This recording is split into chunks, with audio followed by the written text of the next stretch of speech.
Intimate revelations, direct from the mouth of Diana, Princess of Wales, about her courtship and married life to Prince Charles are to be aired on British television next month after years of dispute about the recordings.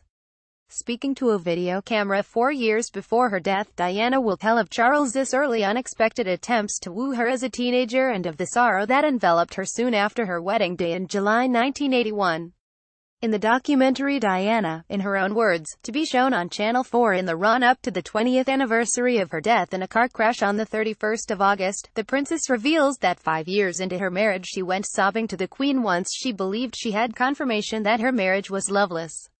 "So I went to the top lady and said, I don't know what I should do. She said, I don't know what you should do, and that was it.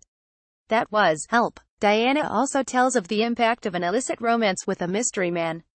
"The unconsummated affair dominated her thoughts for a while," she says, until it was suspected by the royal household. "At 24, I fell deeply in love with someone who was part of all this, and that was all found out, and he was chucked out and then he was killed. And that was the deepest blow in my life, I must say," she says. Diana is widely thought to have been speaking of her feelings for Barry Menachie, an officer in the Royal Protection Squad who later died in a motorcycle accident. Watch the trailer for Diana, in her own words, video in the videotapes, recorded at Kensington Palace in 1993 by her public speaking coach, Peter Sedlin. Diana claims that the man would mentally kick me out and make me go to my engagements because I used to sort of scream in his room.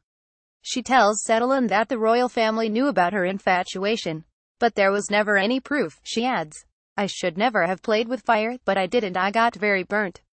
3 weeks after he left, he was killed in a motorbike accident.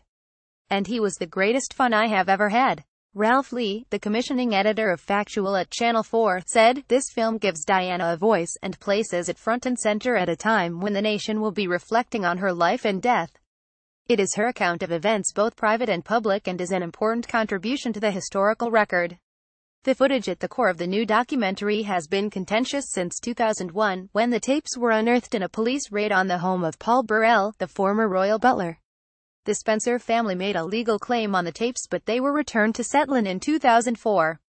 Already shown in part on the American television network NBC, the tapes were then to have been part of a BBC documentary marking the 10th anniversary of the princess's death.